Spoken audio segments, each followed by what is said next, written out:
I stepped out into the hall and she just burst into tears. She was scared and she said, we're about to lose our house. I need to push our portfolio into bankruptcy and I need $20,000. And I am like, what are you talking about?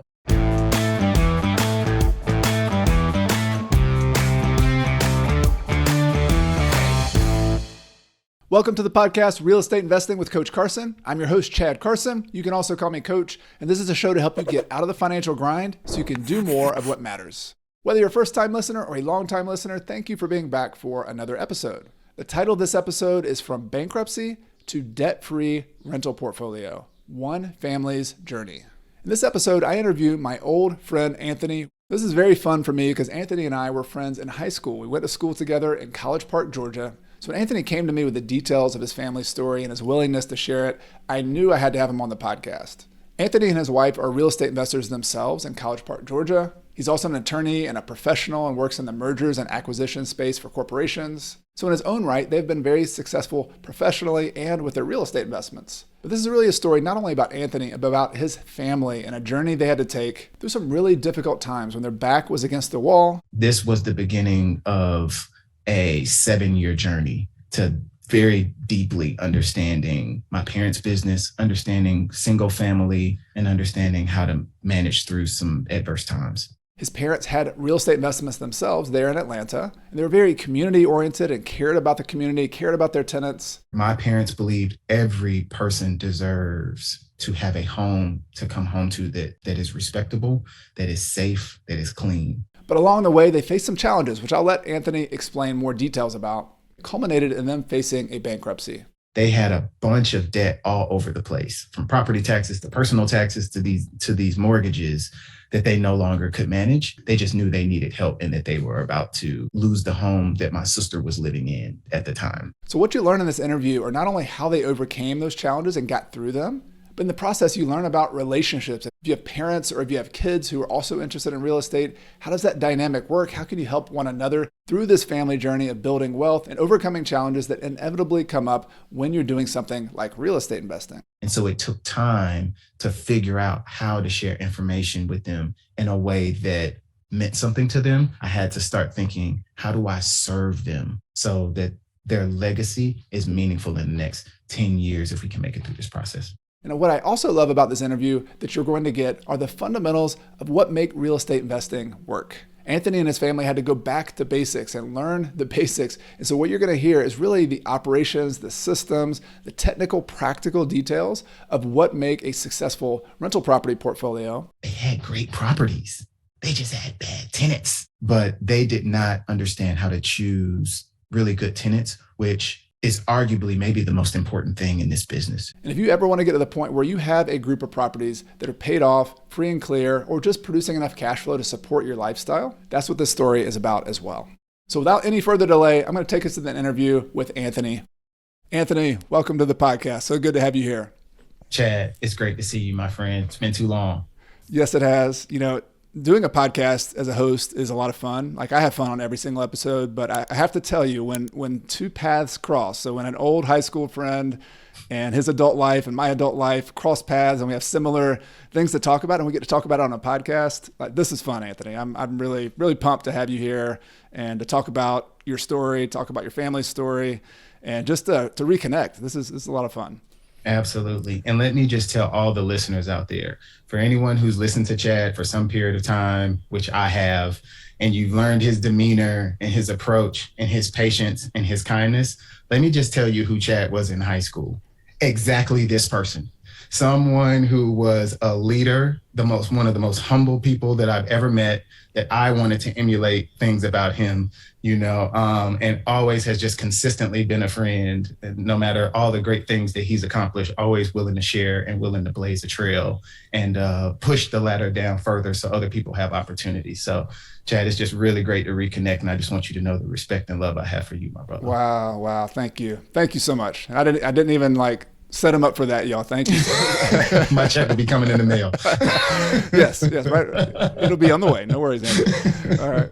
So this is a story, Anthony, that you and I kind of discussed offline, and this is going to be about your family, and this is going to be about real estate investing and how that related with your family. But just to get us started, I want our audience to get to know you a little bit better and understand where you're coming from. So maybe tell us a little bit about yourself, where you live, what your family's like. You could even get into, if you want to, I'm a pickup basketball player, and I always admired you as a basketball player. If you were playing one-on-one basketball with me or pickup, what move would you use to take me and score on me? So wherever you want to go with a personal story, go for it. Absolutely. Well, I'm originally from Atlanta, Georgia, and I currently live in Atlanta, Georgia. And Chad, my 8-year-old is a second grader, or a rising third grader at our alma mater, at Woodward Academy. So that's fantastic. Life has come full circle. In my, kind of non-existent free time, my passion project is working in real estate, and I've been doing so for 17 years. And my wife and I have our own portfolio, and then I am the executor of my mother's marital trust, because I lost her to cancer in 2019. So I'm the executor of her trust, which is for the benefit of my father. And then I'm the executor of my father's living trust. So under that portfolio, we have about 35 properties that I manage through that, really kind of oversee. I consider my dad like the board of trustees, and I'm kind of the CEO that helps manage things, and my sister helps manage from a day-to-day perspective. So life has come full circle in that. I do have kind of a main customer where I work in high-tech mergers and acquisitions. And so I'm a lawyer by trade. I worked in private equity M&A before I went back to business school, where a lot of this story kind of gets started from a family perspective. And then I've been a consultant and worked in various areas around mergers and acquisitions over time in my professional career. Love it. And by the way, just knowing you in high school and knowing how excellent you were at that point, the fact that you went in and are now, went to graduate school and went to really good college and have done all you've done professionally and have done what you've done in the real estate space, not surprising at all to me. So just want to let you know that. I appreciate that, Chad. But I do want to, let's go back. So we've kind of got a setting here of what you've done at this point. But I want to go back. You mentioned you were in grad school for business school, and there's a moment when you got a call from your mom, and it's a call that nobody would expect to get, but it's that, I don't know exactly how it went, but I know from our prior conversation that she needed some money for something, and it was a surprise. And so maybe you could start there, because I think that's the beginning of the story we want to kind of get into. Absolutely. Just to set a little foundation, my parents, have been my best friends throughout my life.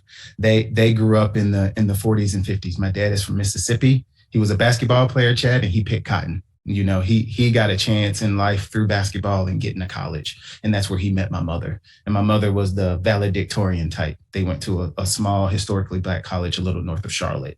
And so they had kind of full-on careers, and real estate was their side hustle that ultimately they built for retirement and for a chance at financial independence. So in the spring of 2012, I am sitting in a negotiations class taught by Barry Nailbuff, who is the co-founder of Honest Tea, and really enjoying the class. And my phone rings, and it's my mom. And nothing abnormal. I literally talked to my mom every day when she was alive. She was one of my closest friends, if not my closest friend. And so she called, and she was pregnant with me in law school. So she gets graduate school. She understands how important it is. She would never bother me than bother academics. Then she called me again, Chad. And I was like, oh, maybe that's just a mistake, whatever.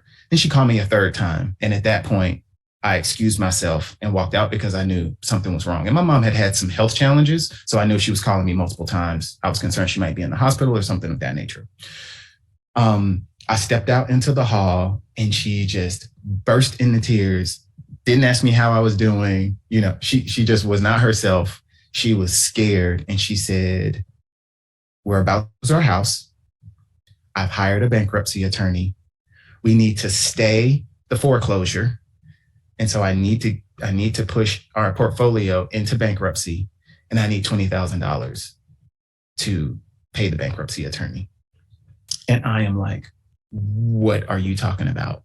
What is going on? Up until this point, any work that I had done in real estate was only in I had some condos, in Atlanta, Georgia that I owned, but I did not understand my parents' business very well. I really didn't understand real estate that well at the time, Chad. I was just kind of getting to the level where I wanted to understand real estate better. So this was the beginning of a 7-year journey to very deeply understanding my parents' business, understanding single family real estate, and understanding how to manage through some adverse times.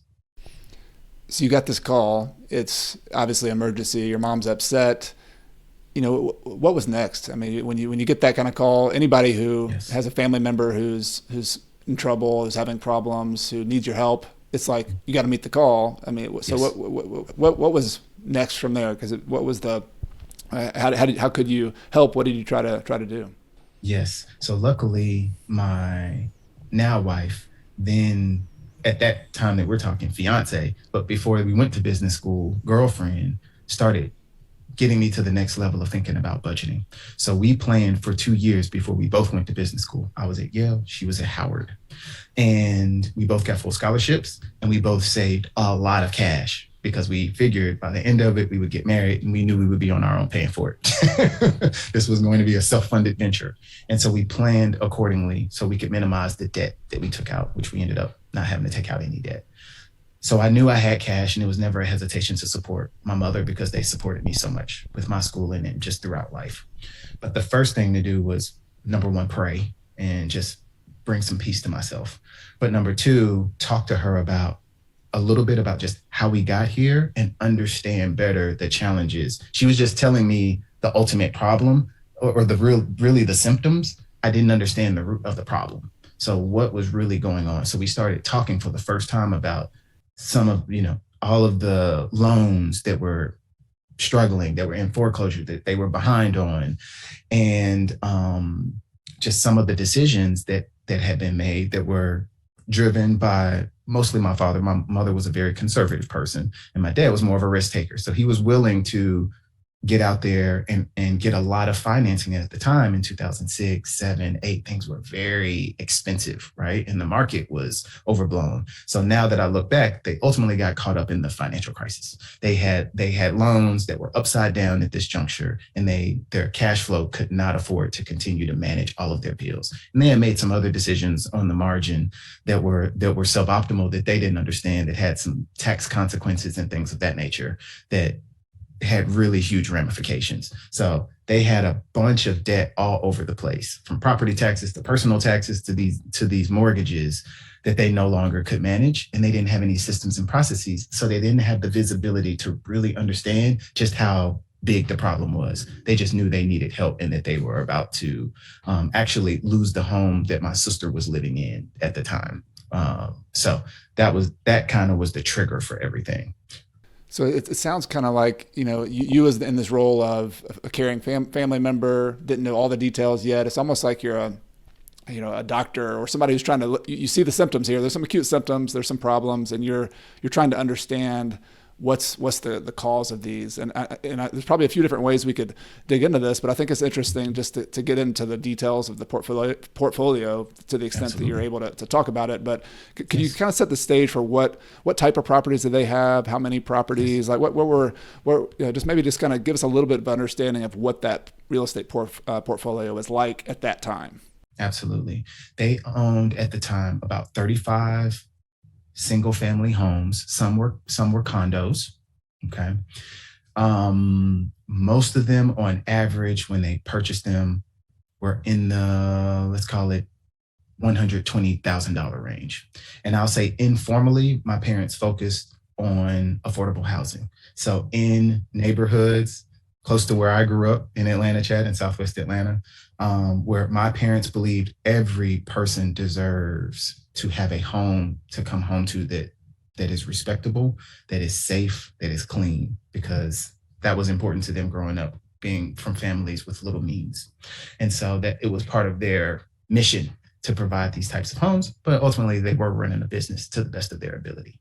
And so they had 35 homes. There were 13 specifically that ended up in the bankruptcy that were specifically in my mother's name, right? So, by the way, all of these properties were in their individual names. No company set up, no structure, just, hey, we're running and doing this and we're doing it in our individual names without any type of intentionality and strategy around how to protect themselves from a liability perspective. But they did And in a lot of cases where they had mortgages, they had insurance, but in other places they didn't even have insurance on properties. I mean, they didn't understand the ramifications of a lot of these things. They were, from what I could, by the time I ultimately started working with them closely, after I graduated in 2013, I got married, I circumnavigated the earth with my wife for a honeymoon for a month, and then we moved in with my parents for 2 months. And we worked directly with them every day before I started my strategy consulting job to get closer to the work. They didn't have systems and processes. They didn't have a good P&L. They hadn't filed taxes in a while. I couldn't directly see, exactly how much money they had been making, but they were in the call it $250,000 range from a revenue perspective. But all of the, you have a rental ledger, Chad, right? We all keep rental ledgers just to understand exactly what the history is with all of our tenants. My mother was keeping all of that in her mind. And so a lot of things were very informal, not a lot of systems and processes. And at the time, things had built up over time of not paying bills. So there was a lot of debt related to back property taxes, as I mentioned, income taxes. There was some consumer debt. And then there were these mortgages on these 13 properties that ultimately rolled into the bankruptcy. So one thing I want to ask about is just celebrating the fact that they got 35 properties. And I know a lot of people listening to this, some people are going to be brand new. Some people are going to be just getting in the journey. They know how hard it is not only to save money and to buy a property. Like, it's not a simple thing just to buy one property. That's the fact right. that your parents bought 35 properties, that they had this kind of mission-oriented, value-oriented, orientation towards their customers, which is unfortunately rare with a lot of landlords. People don't always do that. So it just strikes me that, wow, like they did some things really well to be able to get to that point. Clearly, there's some learning lessons we can talk about here, but maybe you could you juxtapose those two things? You talk about the fact that they obviously did well enough that they were able to acquire properties and understand where to buy them, to save the money to get them, and then there's some other things that led them to this point. But maybe talk about the difference between them having the ability to do that and the things they didn't know at that point. Yes, my dad has a penchant for making money, Chad. I'll tell you, that man is a hustler through and through. So he is, I say that he does not work to live. He lives to work. He lives to be productive, right? And he wants every opportunity for his kids possible that he did not have. And so he had a very strong understanding. He hands-on, still to this day, paints houses. He's going to be 80 this year. He paints houses. He helps change roofs. I mean, this guy he's an ox. He's so strong, right? So he was willing to work hard and had a good vision on getting properties and generating revenue. My parents did not have a strong base in finance, even just the basics of understanding budgeting, understanding cash flow. So my dad's thought process was, okay, I need to buy one more property, and then I need to buy another property because revenue is king. He did not understand that cash is king. Understanding net income and actual cash flow and positioning yourself from a tax perspective so you can take advantage of all the beautiful things that real estate offers, and then ultimately driving cash flow. He just did not understand from that perspective. And some of it was covered up by the fact that he had a full-time job. And up until 2008, 2009, my mom had a full-time job as well, but she ran into a couple of health things. So now she was working on the real estate business full-time. So that was one key thing. That was probably the hugest thing, is just not understanding the basics around finance. The other was they did not understand the importance of systems and processes and being organized and tracking things. So my mom was the sweetest woman on earth, God-fearing, super religious, super kind person, oldest of 7, took care of all of her siblings, right? This is who she was. She was a nurturing person. Anyone who had a story was going to get a chance to pay their rent late with no late fee. And by the time I ended up getting close enough to it, Chad, I realized we were losing 10, 15, upwards of $20,000 per year off not collecting rent in a timely fashion, not moving on evictions in a timely fashion. People were taking advantage of my mother's kindness, right?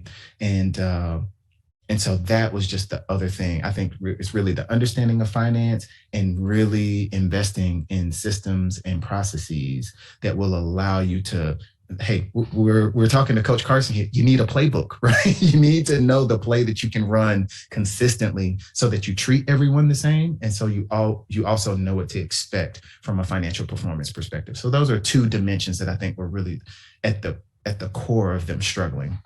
And I think a lot of people can relate to that. I know I can too, that there are two different skill sets. You know, a lot of people, Yes. they know how to make money, they know how to hustle. It's not a problem of like character and hard work. It's more Not at all. this whole financial literacy conversation is, Mm-hmm. it's almost like a foreign language. Like you just have to learn it. And Yes. if you haven't learned it in your childhood, or if you haven't learned it from friends or at school, you know, wherever you've had the good fortune, if you already are financially literate, at some point you learned it from someone and you weren't born with it. So Exactly. it's like this idea of financial literacy is so critical, just to be able to complement that hard work and the other skills that a lot of good people have. Exactly. That's exactly it. You know, this morning I wrote out a test question for my son, right? You know, you're going to make $100 per month in renting out a home, because we have something here in College Park that we just renovated. So he's seen the property. He can physically connect with it, right, Chad? Right down the street from Woodward's Gym, actually. Yes. All right. And I like that location. Exactly. So he can physically see, hey, this has changed so much. So now I'm laying it out in numbers for him. You can make $100. You got to spend $50 on lawn maintenance. You have to pay $20 in mortgage, right? Like just putting down the numbers and getting him to think through. Yeah, he's going into third grade. We're just trying to problem solve and do basic subtraction. But he's also starting to think through, what is that person that's living in that house, and why do we rent out these houses, and what does that actually mean, and what are we trying to accomplish, and what does success look like as an 8-year-old? You have to start these conversations early so that our young people can have a chance, especially in the Black community, so that they have a chance to just have a problem solving mindset and use the core knowledge to be able to drive through. My parents didn't have that. I didn't have that. You know, they can't teach me what they don't know. So it was podcasts like yours and Paula Pant and Afford Anything and Bigger Pockets, where I really was able to jump in, and just being a lawyer and going through and reading everything on my own and starting the budgeting process. You know, like you said, either somebody taught you or you really started digging for the information to learn on your own, but you have to know it's out there. Can't be what you can't see. Yep. And I love the idea for everybody who maybe feels like they're not good at math or they haven't done this.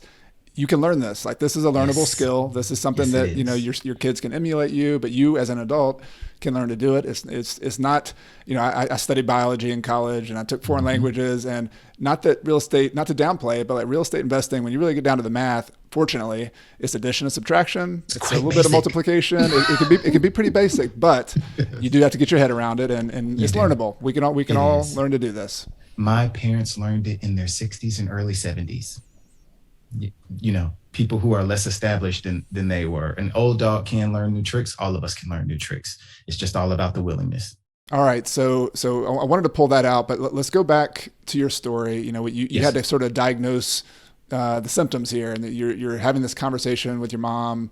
It's emotional. You're stepping in to try to support them as a son.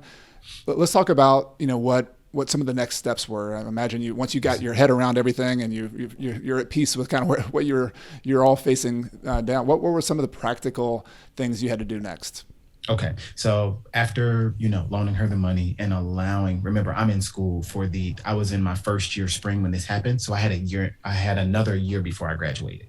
And so what I did for the next year was just support her going through the bankruptcy process. I took bankruptcy in law school, but that wasn't my area of expertise as a lawyer. So I was learning kind of bankruptcy, following the filing with our outside counsel, just making sure I kept up with what was going on. And she had these quarterly trustee reports. Okay. And so she had to fill these reports out, and she was trying to go through every check she wrote, doing it all manually. So I built a spreadsheet, and it took us 3 days to work through the spreadsheet and get everything in there, you know, for a couple of quarters. And then I made some changes and started automating some things. Next thing you know, it took us 1 day. By the time I graduated, my mother was able to fill out those trustee reports in less than 8 hours, which was a huge blessing, because she was spending 2 and 3 weeks trying to figure this stuff out. So that was the main thing. That allowed me to get to know the business, and it allowed me to support her in a meaningful way. It also made me question, why do we have to fill out these trustee reports?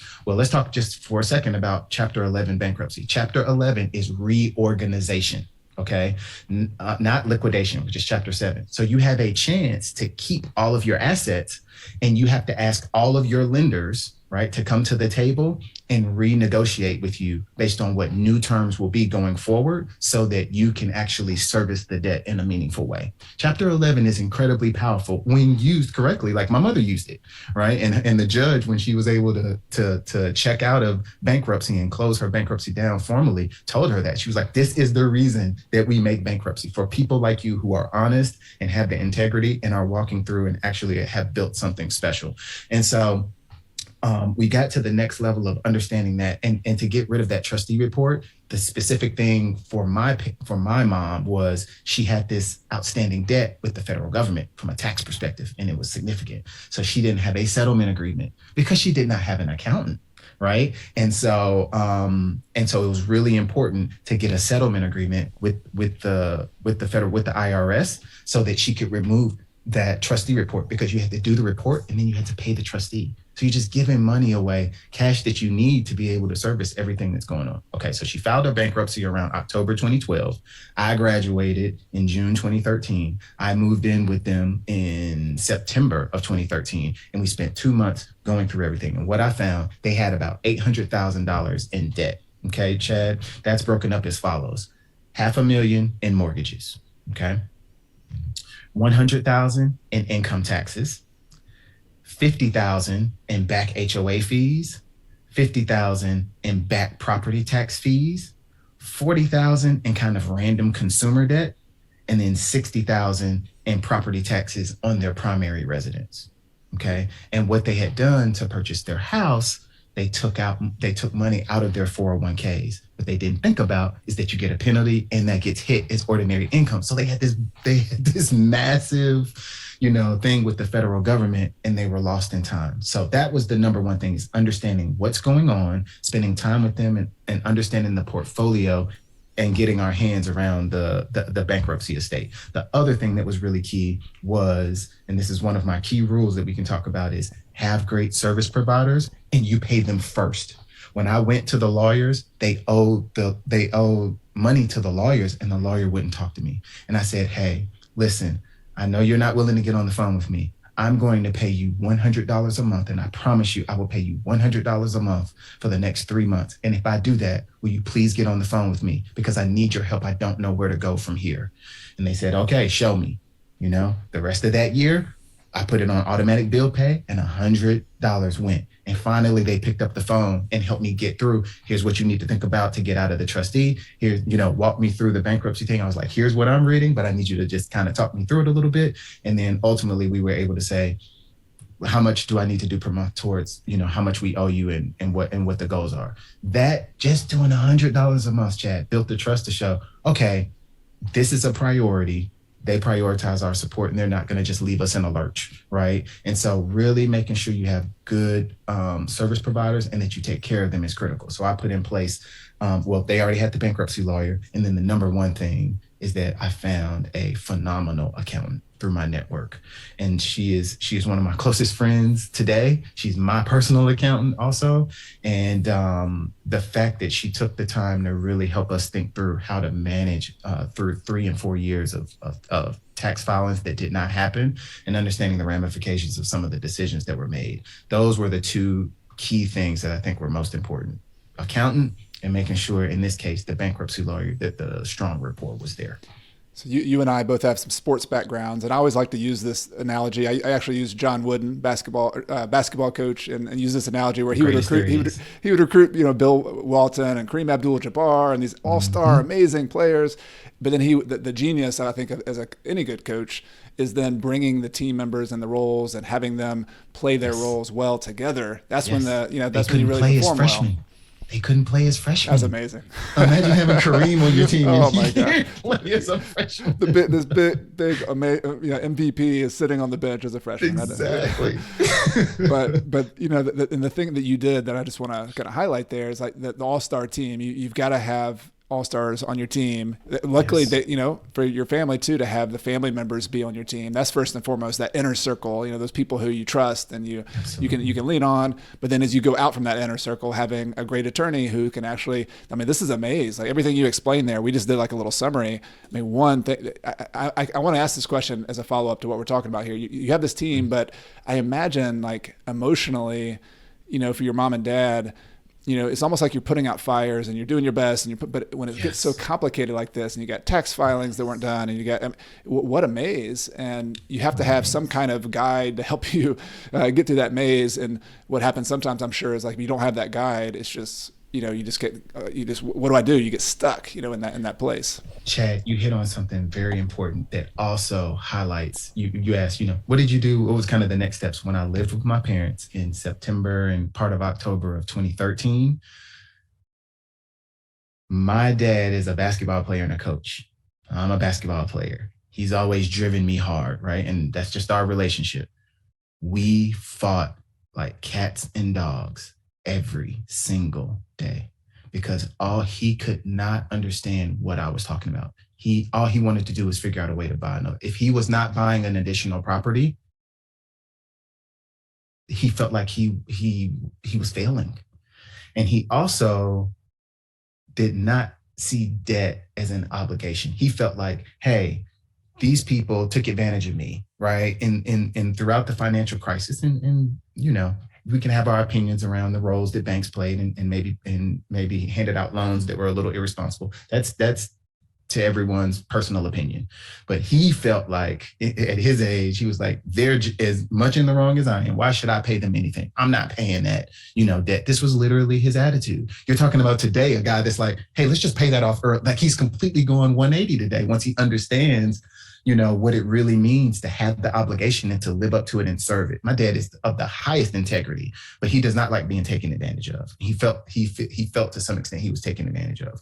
And so thinking about the emotional, I came in hotshot MBA, having all of these ideas. Hey guys, you should cut this. You need to sell some of these houses because less is more. You need to focus on cash. It was very difficult to get through to them because I was not sharing information. Number one, my ego was in the way. And I had way too much energy. I needed to calm down and get my ego out the way and figure out what being a servant leader and a good support network looked like. And I hadn't reached that level of emotional maturity yet in my early 30s. That was later in my 30s after I had my son that I started walking that path. After direct feedback from my wife.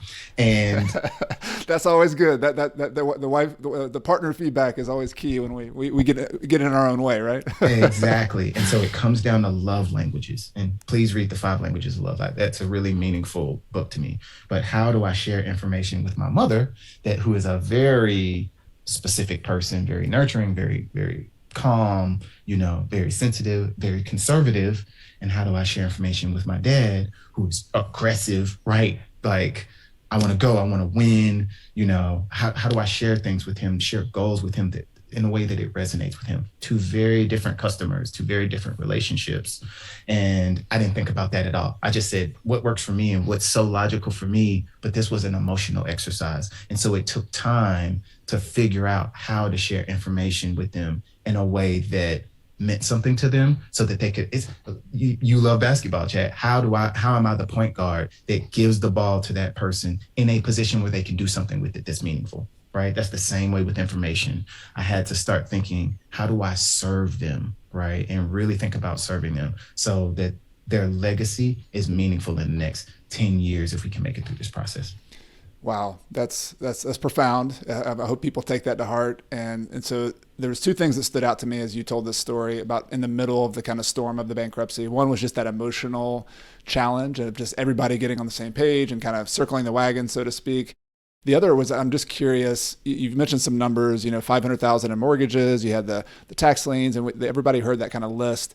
You also had 35 properties. So I'm just curious, what were your almost like your assets and liabilities? Like what were the things that you had going for you? Because they had a lot of things going for them. They did a lot of things. They were in a spot, but they also, what was the ray of hope or the path forward that your parents, that the attorney saw? They're like, all right, we can get out of this. Like there's enough cash flow over here. There's enough assets over here. Like help me put the puzzle together to understand how you could sort of get your way out of this. There were several things. Number one, my dad served the Atlanta Job Corps Center, where he worked with disadvantaged kids for 45 years. So he served the community for a long time, and he had a great stable job. And he was a leader in the community, and it paid him well for the work that he was doing. That was huge, Chad, just to be frank, because we always had consistent cash flow to make things work, right? So that was an important base. The number two thing was they had great properties. They just had bad tenants. I'm sure they were fine people. I didn't get to know them at that time. I stayed removed from that. I was just looking at, kind of the behaviors and hearing secondhand, but they did not understand how to choose really good tenants, which is arguably maybe the most important thing in this business. Dad, if we allow this to go on and people don't pay their rent and, whatever the case may be, there's so much cash that's on the table. If our systems are just stronger and after a certain time period, you actually file, for eviction and move through the process and find the next best tenant. That was something that was really meaningful to him because it had a bottom line component to it. So the really good things were dad had a good job.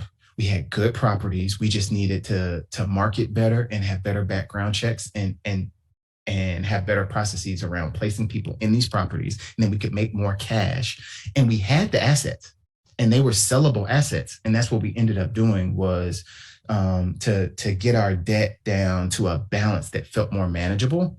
We sold some of our properties, which of course you look back and you're like, oh man, I wish I still had those today.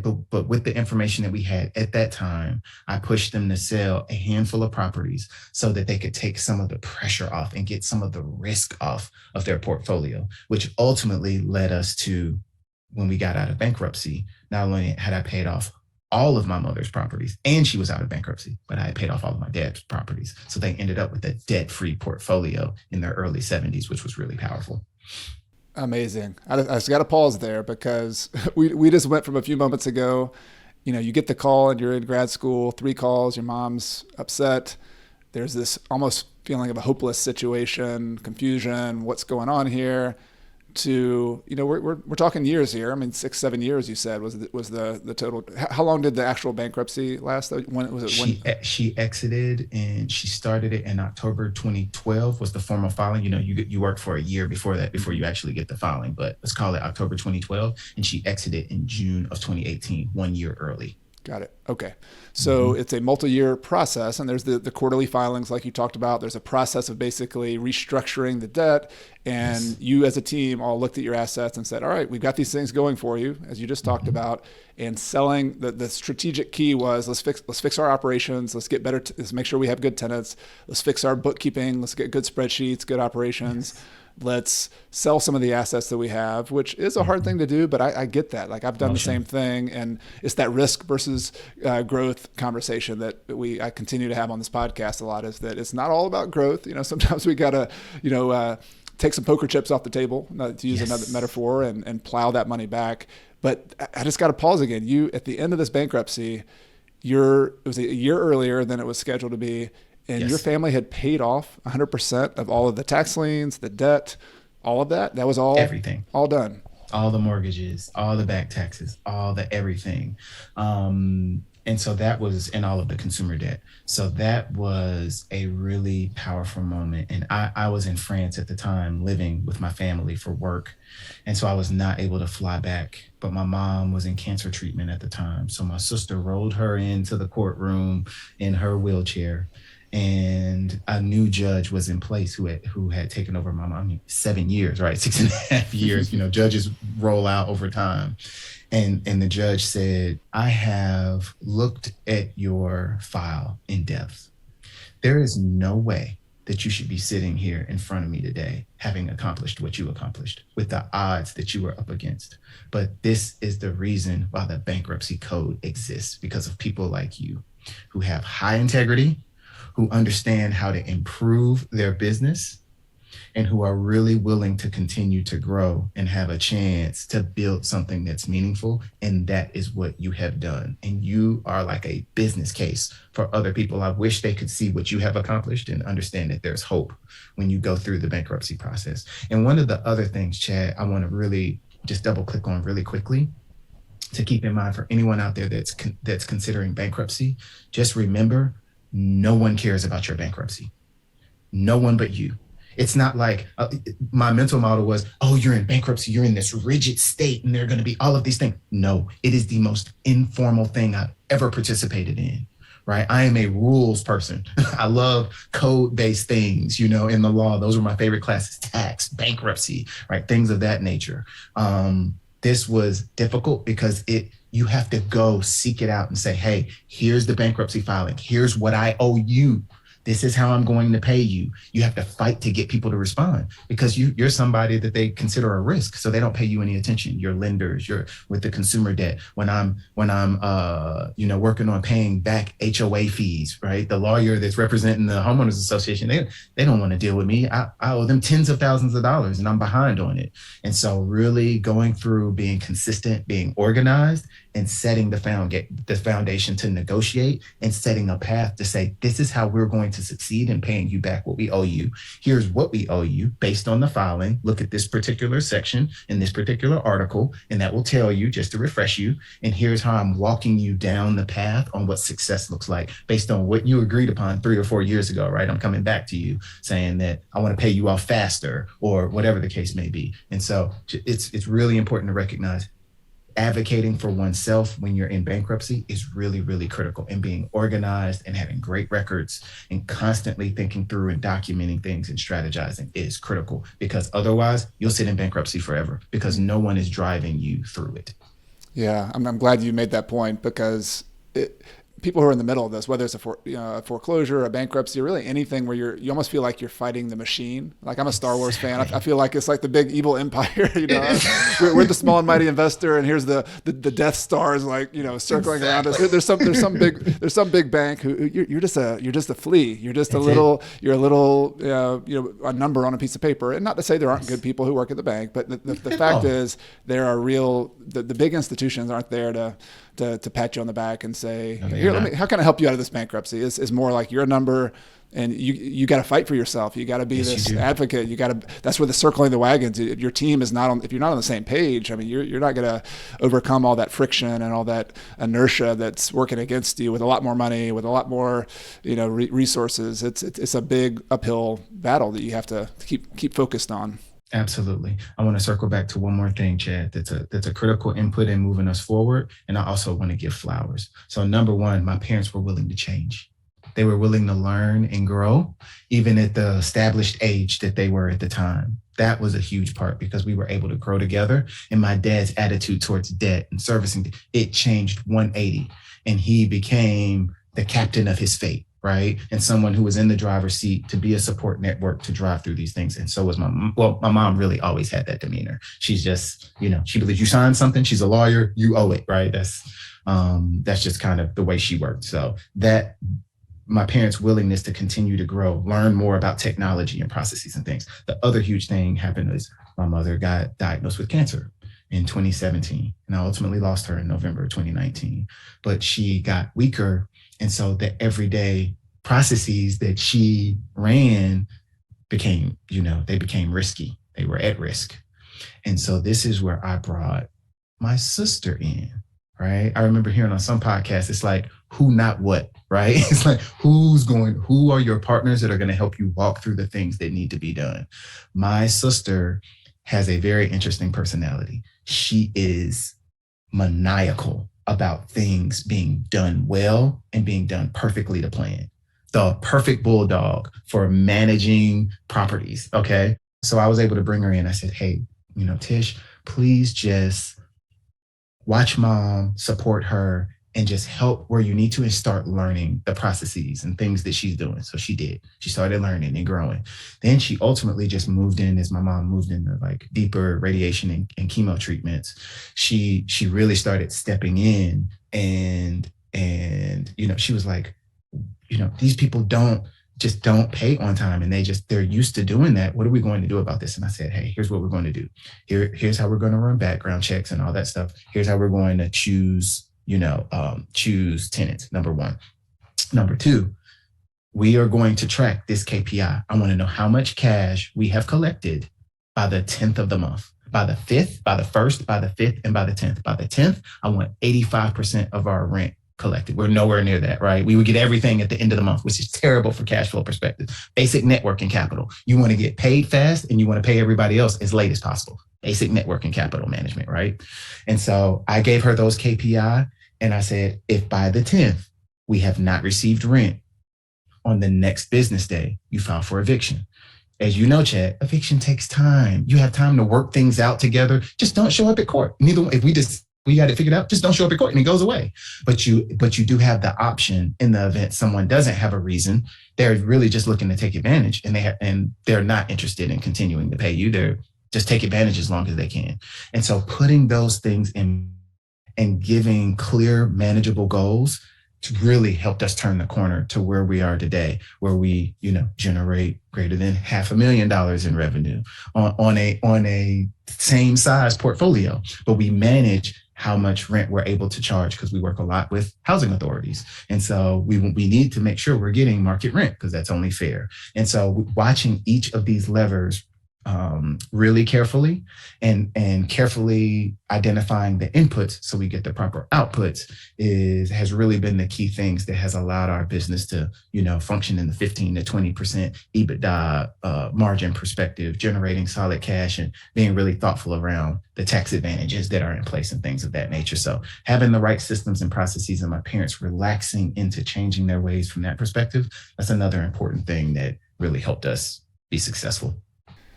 And Anthony, there's so much about this. There's so many things that struck me, and I just think it's amazing. And just your family's amazing, and what a legacy for your mom as well. Just everything that's come about with the story.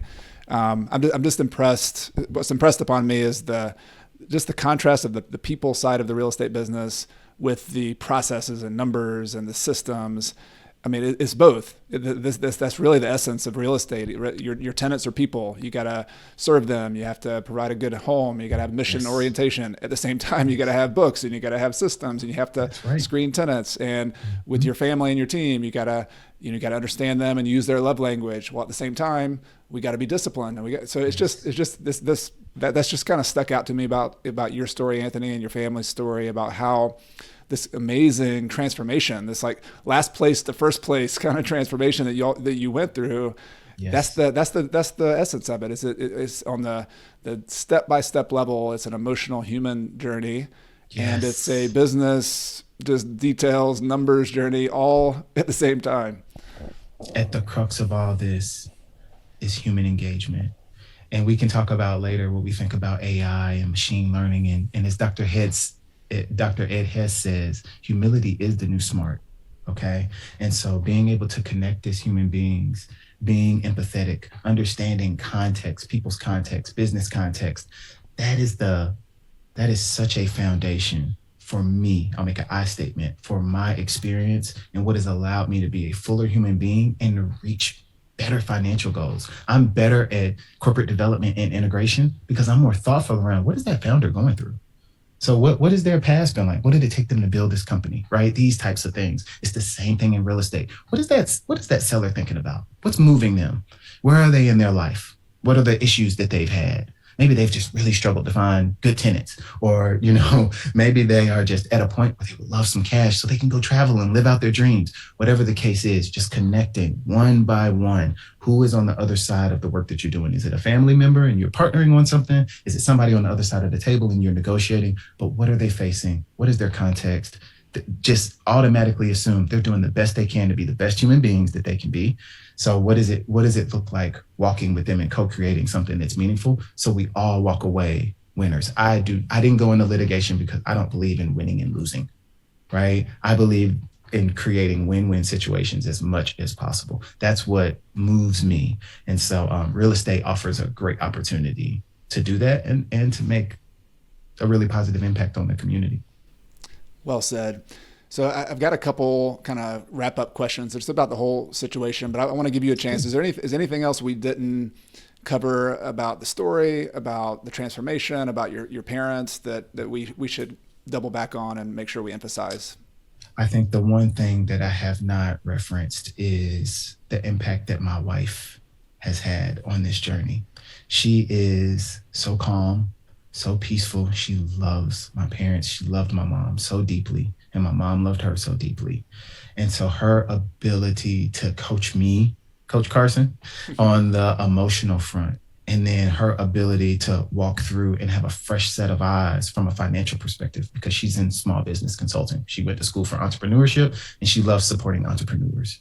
And so her patience, her willingness, her love, her ability to see people really for who they are and where they are. I've just learned so much from her, and none of this would have been possible without the peaceful demeanor that she offered to support us and allow us to create the right relationships to walk through this process. So grateful that to be able to have that type of partnership at home and someone who pushes me to be a better human being every day, just by the simple fact that she exists. And by the way she lives her life, it gives me a beacon of hope, to keep working towards so I can be a full human being like she is. So I'm very grateful for that. Beautiful.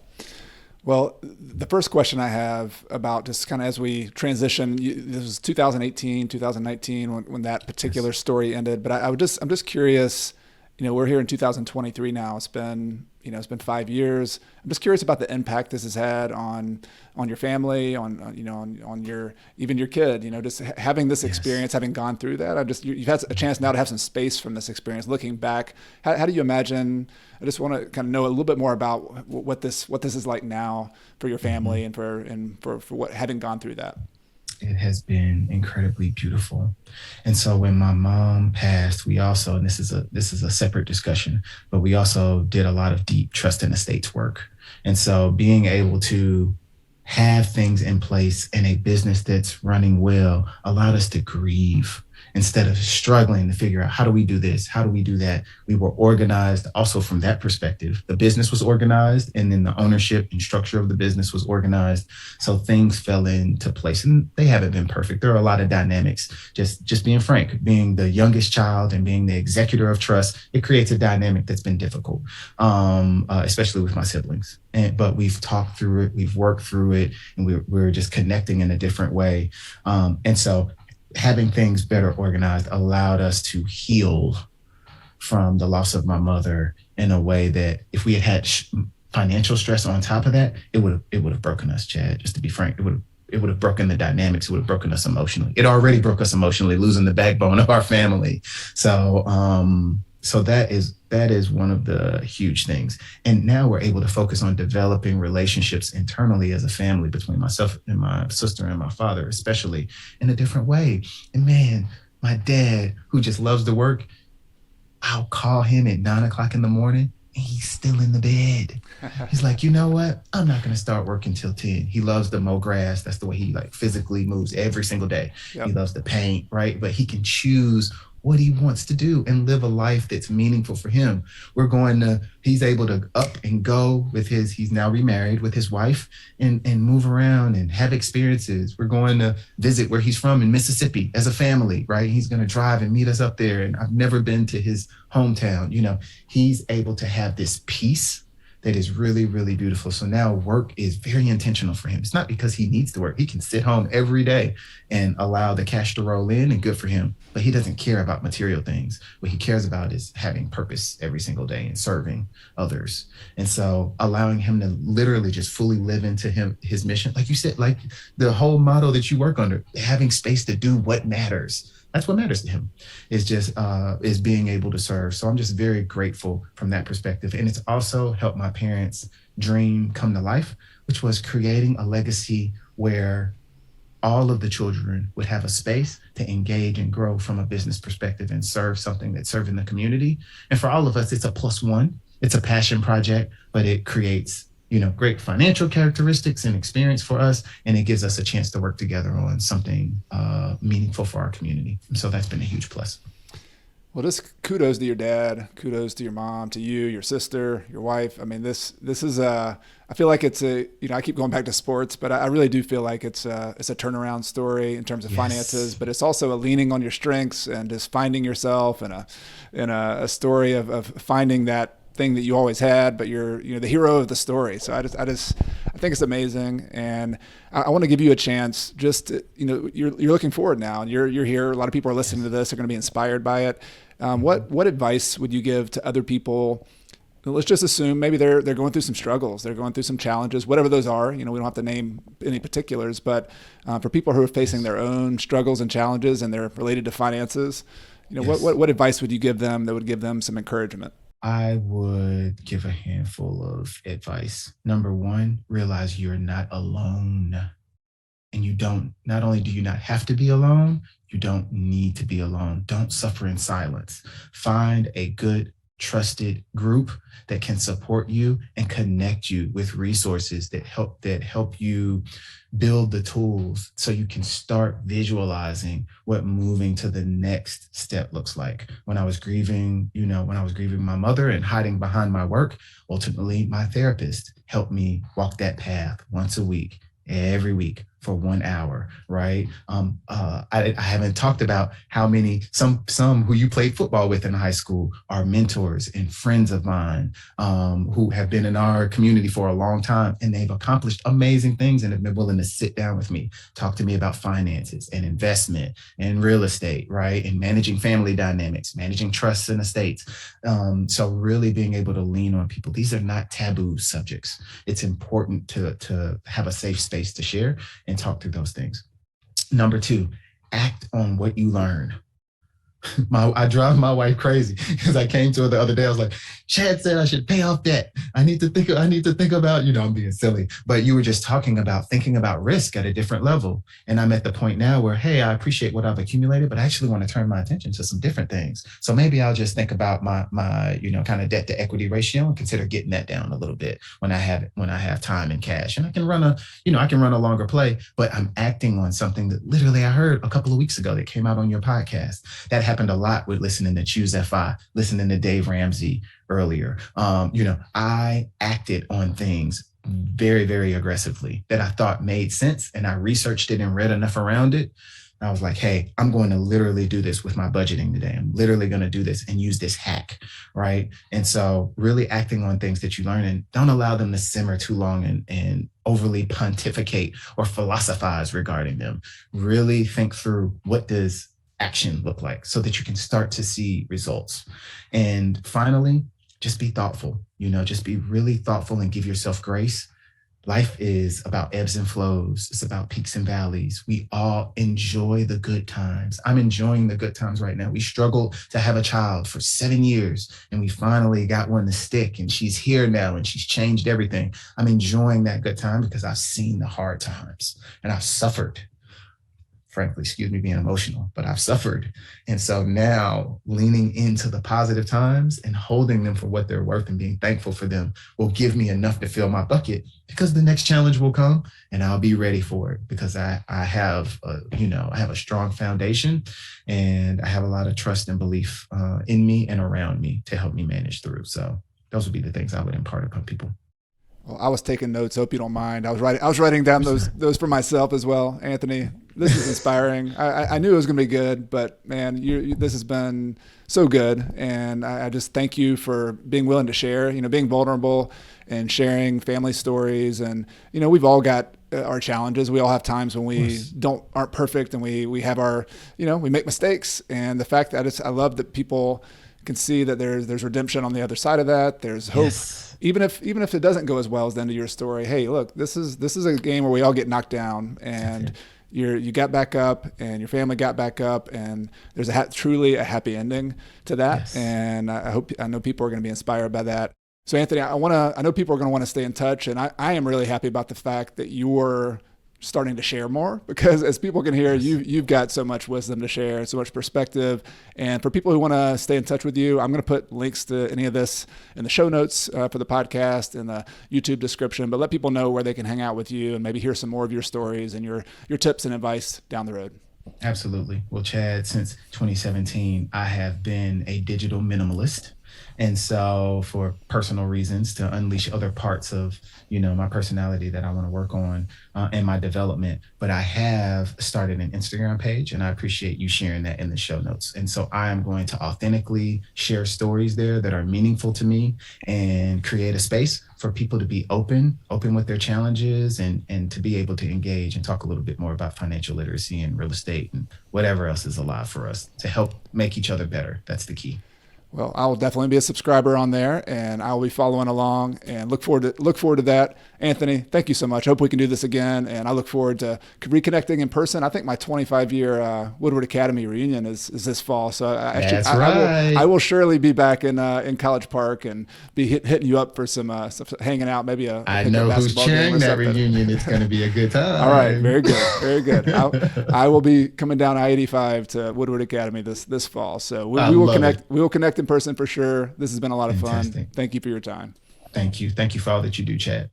I hope you enjoyed that interview with Anthony as much as I did. There were so many takeaways. There were so many inspiring moments. Definitely one I'm going to listen to myself over and over again. If you like this episode and you're watching on YouTube, please leave me a comment. I would love to hear from you. Or if you're listening on the podcast, send me an email to podcast@coachcarson.com. You can let me know your thoughts on this episode or give me suggestions for future episodes that you would like to hear. Then I hope you'll join me next week. I've got another episode in my Deal Deep Dive series. This is an episode where we go into all the details, the numbers, how somebody found a deal. And in this particular deal is one I'm very familiar with because I'm going to bring on a guy named Joe Jimenez. And he and his wife, Katie, bought an 8-unit short-term rental property in Kalispell, Montana. And so this is a story about finding that property, acquiring it. It was actually a $1.7 million purchase, which was out of the price range what Joe and Katie can normally do with the other properties they've bought. So this is actually one I partnered with them on. And so we're going to give you all the details about how they found the property, what the numbers are, but also how do we finance this? How do we put the money together to do a deal that was a little bit outside of their range? And then we're going to talk about how they're executing a short-term rental